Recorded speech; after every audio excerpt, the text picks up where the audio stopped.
Hello. হ্যাঁ, আমার নাম ফয়সাল ফাইজুর। আমি একটা বাংলাদেশ র্যাব আর প্রশাসনের ভিকটিম ছিলাম 2018 থেকে।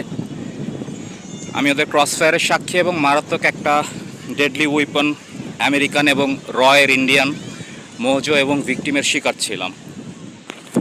পরবর্তীতে যখন আমি 2000 অগস্ট সালের পর আমি মামলাতে এটার ডিবির মামলা নাম্বার কোর্টে CR 593 2024,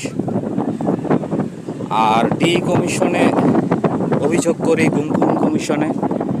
তার নাম্বার হচ্ছে 353, অভিযোগ নাম্বার 353 গুম খুন কমিশন।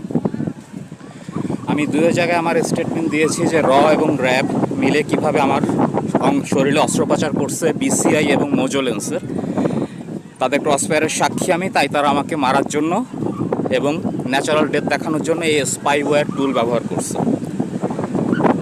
এখন এই সাথে জড়িত লোকদের একজন ছিল শাহরিয়ার মুনির এবং ওর বন্ধুবান্ধব, যারা আমারও আনফর্চুনেটলি বন্ধুবান্ধব ছিল। তারা পিঠ পিছনে পুলিশের সাথে মিলে এত কিছু করছে আমার বিরুদ্ধে।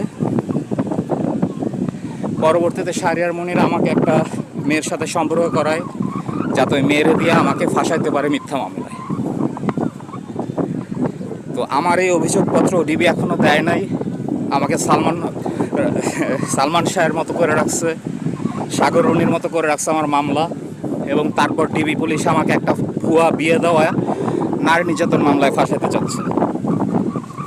এটা আমি আজকের দিন হচ্ছে বুধবার, ডিসেম্বর 2025,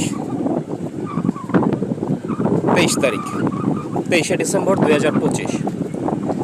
আজকের পর থেকে হওয়া যে কোনো ধরনের মিথ্যা মামলা আমি জাস্ট রেকর্ড করার জন্য, যে ডিবি পুলিশের করা এই জিনিসগুলো ওরা মিথ্যা আমার মামলার রিপোর্ট না দিয়ে ওরা শাহরিয়ার মুনিরের মতো একজন পুলিশের সহযোগীকে দিয়ে আমাকে একটা মিথ্যা নারী নির্যাতন মামলা দেওয়ার প্রয়াস চেষ্টা করতেছে, আমার মামলার বিচার না করে। এটা ডিবি পুলিশের এবং প্রশাসনের ষড়যন্ত্র।